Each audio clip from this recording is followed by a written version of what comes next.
So thank you for that kind introduction, and hello everyone. Very excited to be here today to talk to you all about employee engagement, and not just employee engagement, but revolutionizing employee engagement, which is all about looking at engagement in a different way and changing it and shaking things up. And speaking of shaking things up, I'm going to start with my first change, and I am going to change the title of my presentation from revolutionizing to rebelutionizing, slightly different. As you can see on this picture here, I'm a bit of a rebel. I've got my rebel t-shirt on, I've got my red cape, and it's all about challenging the status quo and doing things differently. And I know in your business right now, you've got a lot of that going on. You're having to rethink how you're running your businesses, how you're doing all your wonderful treatments to your customers. So today I'd like to take a step back and look at how do we do that for our people. So before we do that, I thought we should probably take a step back and look at how the world is changing from a people perspective. Again, I'm sure you've got lots of information on this from a business perspective, but let's look at 5 ways that the world is changing from a people perspective. The first one is that there's been this desire, this actual need for connection and for community. And I'm sure you've felt this at home and at work. People are just desperate to connect in any way that we can and build these types of communities. If you could see my office, I actually have a whiteboard with lots of colorful Post-its on it with all the interesting and innovative ways that companies have been doing this throughout the pandemic. And I'm sure that it's going to continue afterwards because it's really made us realize the importance of this connection in this community to support each other. The second one is that we've been celebrating the good in the world, and I absolutely love this one. I've always been a huge fan of recognition. I'm going to be talking about it later, but people have been absolutely brilliant in jumping in and celebrating and encouraging people and helping people just move through all of the challenges that we're facing. In fact, in the village that I live in, we actually have a village cake fairy. Don't you love it? So anybody in the village can nominate anyone for doing something good to help somebody. And next thing you know, you've got freshly baked goods on your doorstep from the secret cake fairy. So again, celebrating the good. The next thing is that there's been this strong focus on diversity and inclusion. Now, this is something that was important before, but definitely throughout the pandemic and definitely throughout all that's been happening with the George Floyd incident, unfortunately in the US, companies are really stepping up and realizing the important role that they have to play when it comes to having an organization that has not just diversity, but inclusion, making every person feel a part and be their best self. And speaking of their best self, the fourth change is that there's an acceptance that it's actually okay to show the real you, to be human. I'm sure many of us have been on Zoom calls throughout the pandemic where we've really seen the human side of people. As a matter of fact, I'm sure at some point in time during this talk, my dogs are going to decide that they want to be a part of the presentation. So this is something that, again, I've really liked. I love seeing the real person, and I think that our employees will be encouraged by this and they can be their better self just by being able to not hide behind who they think you need them to be. And then the last reason, or the last change that we've seen, is that there's a need for a quicker and more agile approach to how we support our people, how we engage with our people. And it's been amazing how quickly that we've moved. I mean, just think back to all the changes that you've had to adapt to. What do you do to move some of your workforce from home? What do you do to put people on furlough? I'm sure you've never moved so fast in your lifetime. And a lot of it has to do with this picture that I have. I think we've removed the hurdles that have gotten in the way. And the pace is probably not going to change. So the only way that we're going to be able to continue going at this pace is to keep these hurdles down and move in a more agile way. So I wanted to bring these 5 together on one page and to give you my first challenge, my first Rebel challenge, and that's to look at these 5 ways that the world is changing and to sit down with your leadership team and think about, what does this mean for us? What do we need to do as a business to support our people when it comes to connection and community, celebrating the good, diversity and inclusion, being human, and being quicker and more agile? And I'm going to spend time talking about those, but I think it's important for you to look at it specifically from your business perspective. So now let's look at employee engagement. And I'm going to answer 3 questions. First of all, what is it? Why is it important? And then where I'm going to spend most of our time together is on the how. So what can you do to be a rebel when it comes to employee engagement?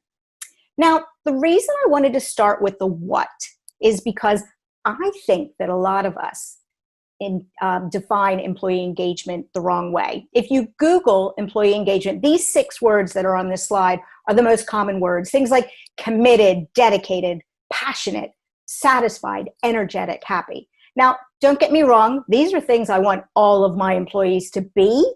It's a much better workplace when people are all of these things, but it's not enough.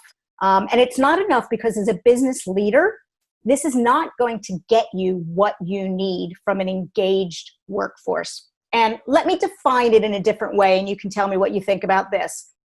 So in my second book that I wrote about being a rebel, it's called Rebel Playbook for Employee Engagement, I define employee engagement in 3 ways. The first is that an engaged employee understands and believes in the direction that the company is going. It's like in this picture, when an employee stands in the fork in the road, when the business stands in the fork in the road, they know which way to go, left, right, middle, whatever.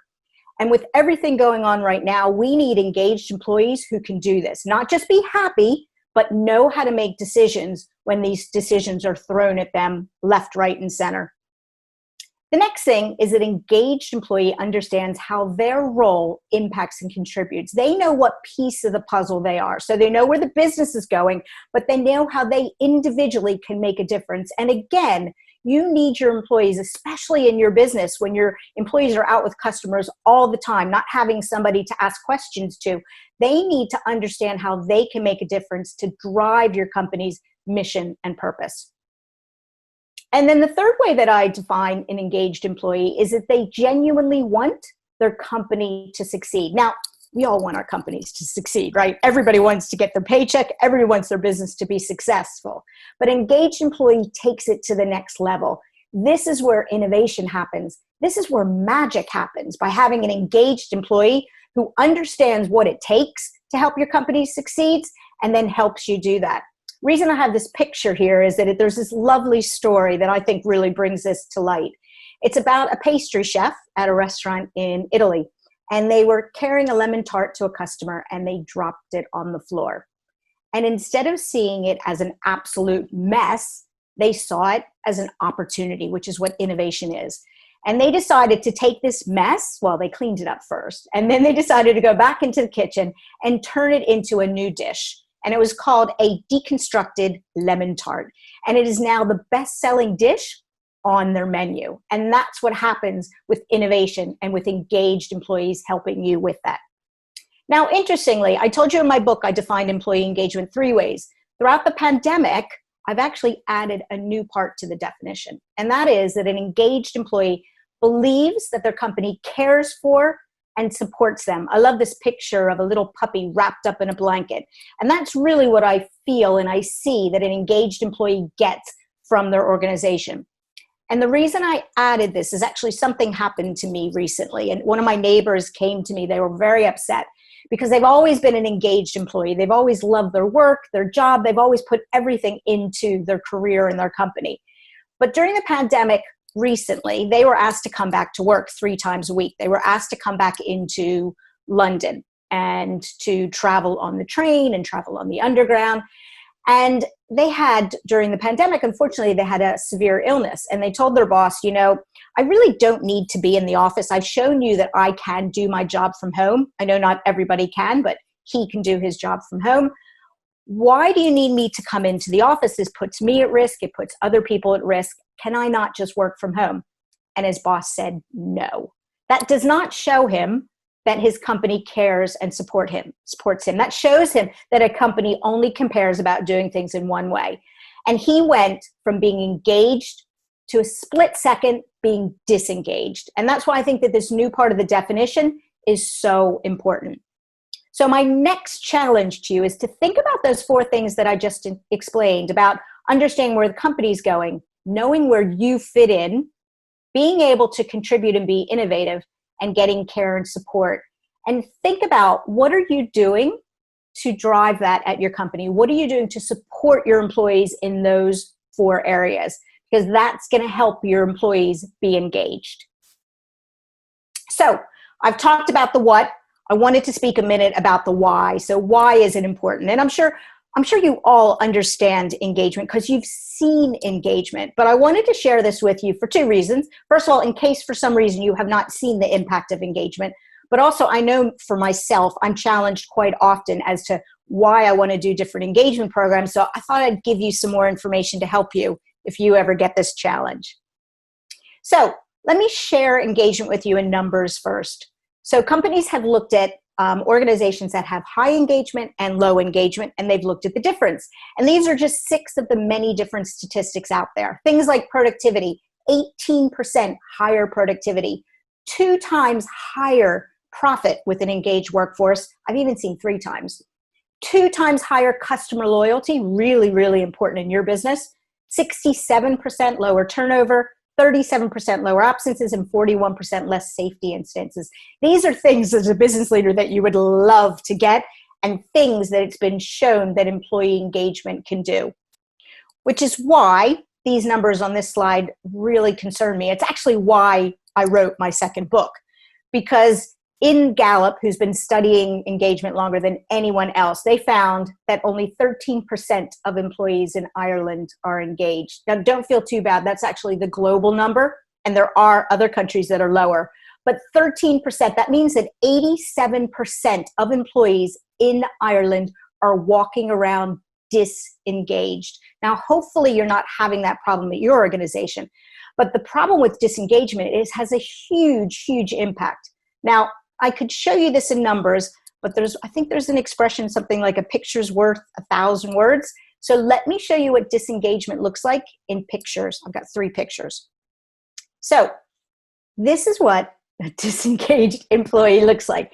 They cannot be bothered to move the stick out of the road. Now, I've got teenage children, and that usually happens with them.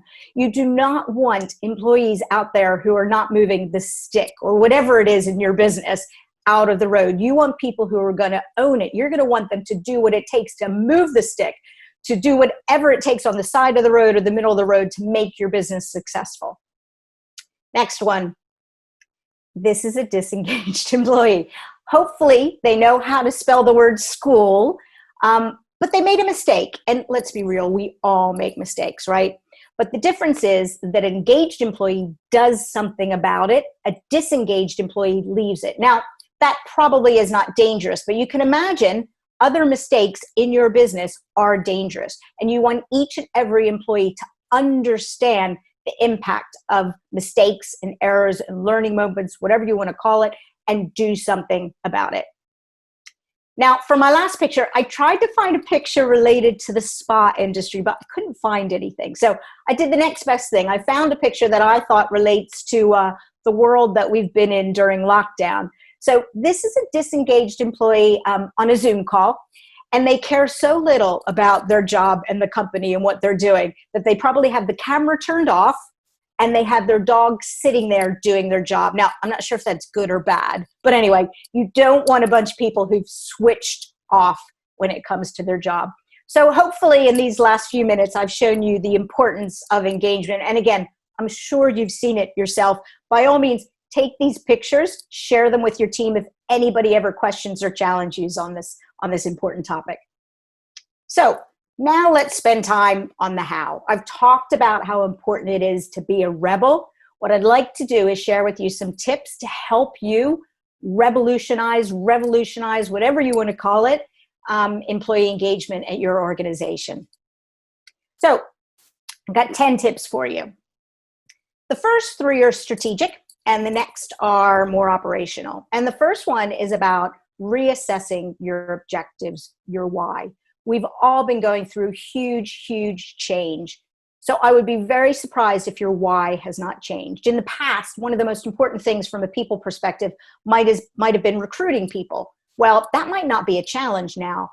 Another challenge that you have right now, your why, might be more about what can we do to motivate people in this challenging world? What can we do to make sure that people understand how to do the job in the new way? So it's really important to take a step back and think about why are we doing it? Why are we engaging our employees? And equally, the flip side of the why is, why are they being engaged? Employee engagement, I didn't say this at the beginning because people always ask me this question, who owns engagement? It's equally shared. So you can do tons of things to engage people, but if your employees don't then take the baton and do the work themselves, they're never going to be engaged. So it's important to understand what's changed in your workforce. I gave you the example of my neighbor. You know, what's changed for him is he's in a completely different situation than he was before. For him, with his health concerns, all of that support and care are probably more important than other drivers before the pandemic. So understand that why. And then once you get the whys, it's important then to take a step back and reassess the what.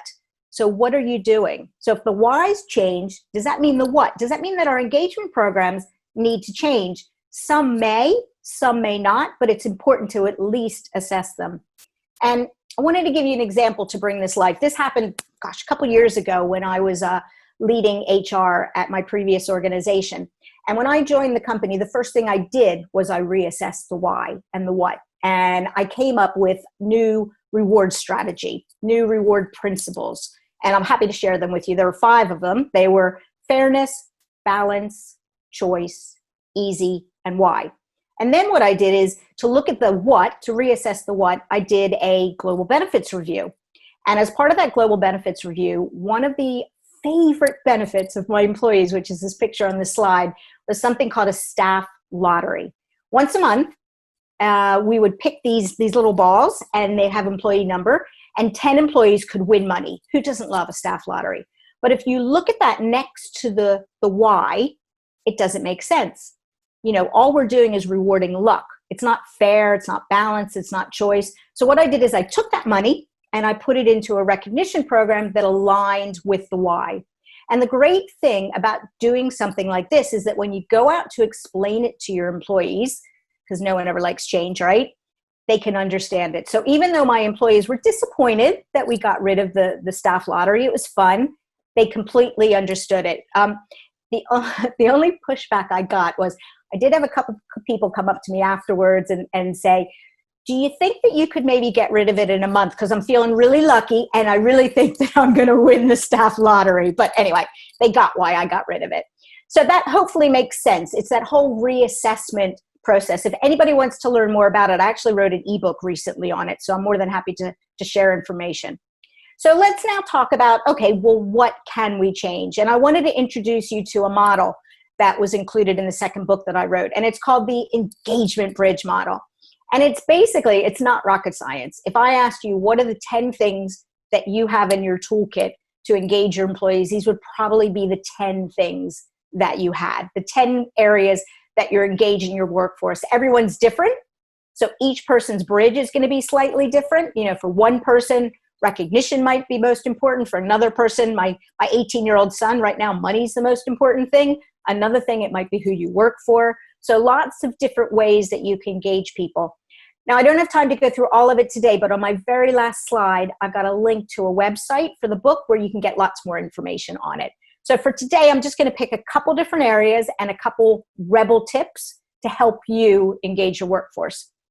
So the first 2 are about communications. And I could talk for hours on communications. It is the foundation of employee engagement. I don't know about you, but I've been in situations where I've put in place the most amazing engagement people programs, and it's fallen flat. And it's all because of communication. So 2 tips.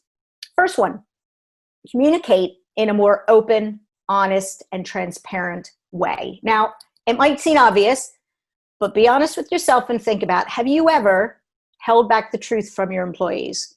Have you ever maybe even not given them the full truth or lied to them? Perfect example. Susie's leaving the company to spend time with her family. I mean, who really believes that, okay? People are going to come up with their own truths, and they're usually worse than the real truth. So it's important to truly, truly be open, honest, and transparent with your employees when you go out to them. People have done a brilliant job of this during the pandemic. I've been so impressed how people have really just laid all their cards on the table, shared the good news, the bad news, everything. one example, and I just wanted to share this with you maybe to help you going forward, is a lot of companies that I've been speaking to and helping are doing things like a CEO or an MD blog. So once a week, they might have a story about what's going on in the business. Again, good, bad, whatever. And even a video, anything to make sure that that employee is connected and understands in an open and honest way what's going on. It feeds back to my definition of engagement, right? They understand the direction of the business. And companies are getting really creative here. I've seen some companies where they've done like the day in the life of the MD or the day in the life of the CEO. So think about what can you do to use an open and honest and transparent communications approach to help your employees be their best and trust you. The flip side of communications is the concept of two-way communications. And companies are getting much better at that. You know, I remember when we used to do employee engagement surveys every 3 years. Then it went to 2 years, then it went to 1 year. And now more and more companies are doing more pulse surveys. So going out and asking questions all the time so that there's that two-way communication. Let me share with you 2 reasons why this is so important. The first one has to do with the employees themselves. And the report here shows that employees who feel that their voice is heard are 4.6 times more likely to perform their best work, which doesn't surprise me. Think about yourself. If someone asks your opinion, all of a sudden you're going to get much more engaged. I used to do that with my kids when they were little. I'd have them help me create menus and create meals, and all of a sudden they'd eat it. So think about how you can bring them in so that they will actually perform their best work. The other, and this is a really interesting model, I don't know if you've ever seen it, I think it's been out since like the 70s, and it's called the iceberg of ignorance. And what it basically shows us, if you think about all the problems in your organization, all the way at the bottom, 100% of those problems are known by your staff. They're the people who are out with your customers day in and day out. And as you go up this iceberg, you can see the percentages get lower. 74% of problems are known to team leaders, 9% to team managers, and you at the top, 4% of the problems are known to executives, probably because our employees just maybe they don't realize how important it is to share it, or we don't give them the vehicle or that two-way communications to share it. So think about, I've given you 2 reasons why it's important. Think about how can you create that two-way communications? How can you make sure that you create a culture where people feel comfortable, but then also you give them vehicles to communicate with you time and time again. So moving on from communications, the next one is talks about values. So if you think about values, you've got your purpose and your mission, and that's sort of like, I don't know, the planet that you're going to. That's where you want to get to. And then your values are that rocket ship that are going to propel your employees to get there. And if your employees are not living your values, they're never going to be able to help your business succeed, especially, as I said earlier, they're going to be out with your customers. They need to know what your values are. I actually just wrote a book on values. It's called Bringing Your Values Out to Play. And I decided in the middle of the pandemic that I wanted to add some more examples of what companies are doing, living their values during the pandemic. So I have a new ebook coming out. If you want a copy of it, let me know. But I thought I'd share a couple stories with you right now. Before I share the stories, though, I wanted to tell you why it's important that people use their values. And this is actually the main reason I wrote my book. According to Gallup, again, only 23% of people actually strongly agree that they can apply their values. That means that 3 out of 4 employees are walking around not using their values, not helping their organization achieve their mission and their purpose. So it's really, really important. So 3 stories I wanted to share. This story didn't happen during the pandemic, but someone just recently shared this one with me. And the company's value is don't wait to be asked. I love that value. It's all about ownership and taking responsibility for your job. Situation was that it was an insurance company, and they found out that, that there was a storm in Dover. And all their people that were coming back from the ferry, when they would have gotten to the terminal, their cars would have been destroyed from the storm. They wouldn't have been able to drive home. So the people in the call center lived this value, don't wait to be asked. They didn't wait for their customers to ring them in panic mode when they got to the ferry. They thought, you know what, we want to do something for our customers. We're going to make sure that by the time they get to their car, we're going to have a replacement car. And I think it's such a lovely example of using a value to help the customer. And actually, how great would you feel as an employee doing it? And the added bonus when I interviewed them is they said that they got such amazing press. Actually, they had more people sign up for their insurance products. So the next two examples are specific to what companies have been doing during the pandemic. Again, I've got tons of examples here. The first one on the left-hand side is Zoom, company I'm sure we all know very well. And one of their values is we care for our teammates. And one of the things they did, I love this idea, is during the summer in the US and over in other countries as well, they have summer camp for their kids. And they said, well, none of our kids are going to be able to go to it. So we're going to create Camp Zoomitude as a way to care for not just our teammates, but our teammates' children. And 3 days a week, I can just picture it, their kids would sit in front of their screen and they would have summer camp through Zoom. Love it. The example on the right is an organization, and one of their values is what you see is what you get. And it's all about that concept of being human and just really putting yourself into it and not being afraid to show who you are. And one of the things they did at the beginning of the pandemic is they had a competition for the silliest desk. So people would send in pictures of what was the strangest place that they were doing their job. There were people who were using an ironing board. I think one person they said was using an art easel, anything and everything. And it was a way to sort of humanize that, you know what, we're all struggling a little bit and we're all living our values. So the point about that one is you've got values. Hopefully you have values. You've got your values. Do something about them. They are what is going to give your employees some direction and help them throughout getting through the pandemic and well beyond the pandemic. So, I've got one more example. Sorry, couldn't not talk about values with one of my favorite examples. When all else fails about values, there are always values cocktails. Or this company, they call their values vibes, and they've got 4 values, and they had a party, and they actually had values cocktails. So when we all get together again, next employee meeting that you have values cocktails. Okay. So the next tip that I have is about recognition. Hopefully many of you have programs in place either formally or informally to recognize your employees.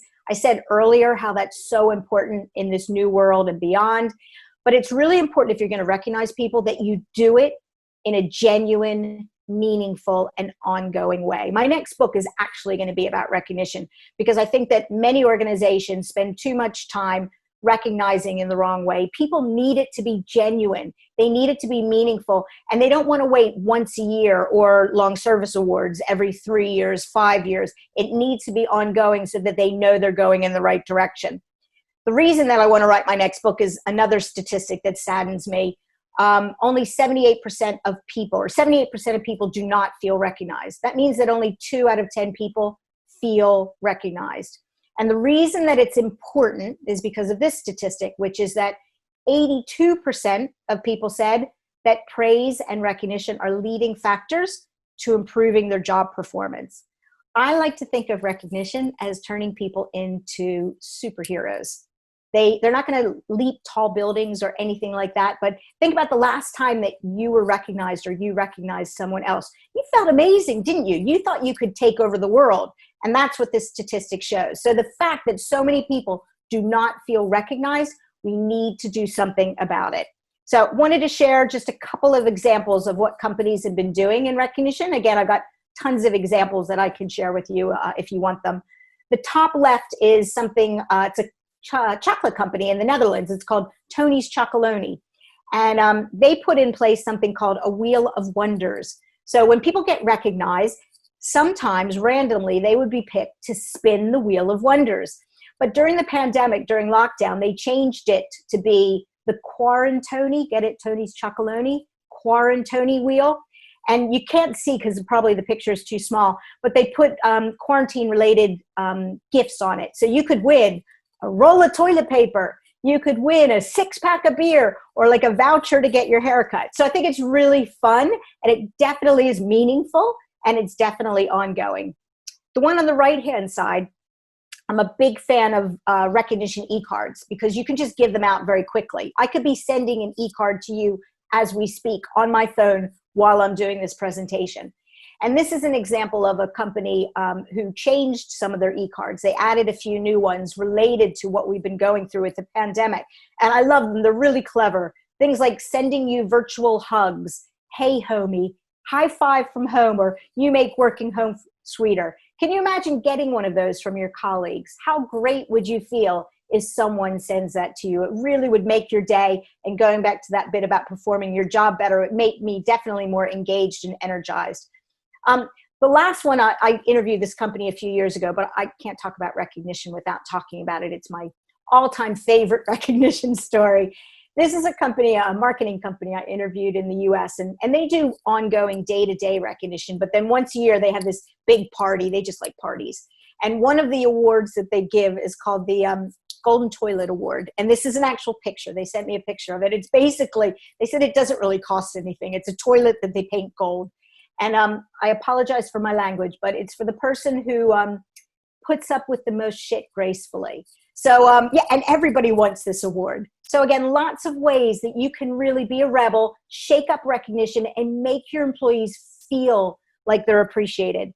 The last thing I wanted to share about it is just a really simple approach. When I go into organizations, I just do a really quick training class on this. So by all means, take this and use it with your team. And what it does is it helps people get more comfortable with giving recognition. A lot of people don't give recognition because they don't know what to say. So this is a really simple 3-step approach. I normally give people like blank postcards and they practice doing it. The first step is to tell the action. What did the person do? Connected to a focus group, values, great, or sorry, focus area, connected to your values, perfect. And then last but not least, and people forget this a lot, share the impact. What difference did it make? You did this to help me, you live this value, and how did it make the world a better place? How did it actually make your life better? So by all means, share this and use this to make recognition more powerful at your company.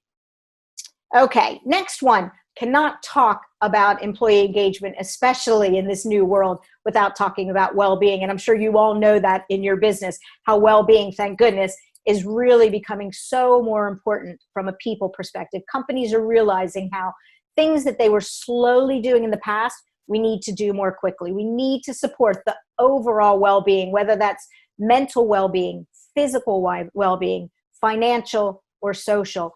Everyone has different well-being needs, and it's really important to step up and help people. I've got tons of statistics, but I don't want to scare everybody with all the statistics about how many people are really having a challenging time when it comes to either the mental, physical, connecting, or the financial well-being. So think about going back to that reassessing. What do your employees need from you from a well-being perspective to help them be their best? I just wanted to show a statistic and then an example. This is just the one statistic, sorry. Again, I don't want to share too many, but this is from LinkedIn, and they found that 56% of employees said that their mental health has deteriorated since lockdown began. And I'm sure everybody has seen this. And companies have done some brilliant things to help. This example, and by all means, borrow this one if you want to use it. This is a company that I interviewed, and they did an It's Okay campaign, and they did it for 5 weeks. And each week, one of these 3 little strips was sent out. And they said different things about what it's okay to do. So it's okay to say that you feel isolated. You don't have to feel like you're perfect. It's okay to ask other people for support. It's okay to ignore your devices during breaks. And they did all these different campaigns to help people from a mental perspective realize that, you know what? The world is different. We need to support our mental health in different ways. So again, think about what you can do in all areas of mental health.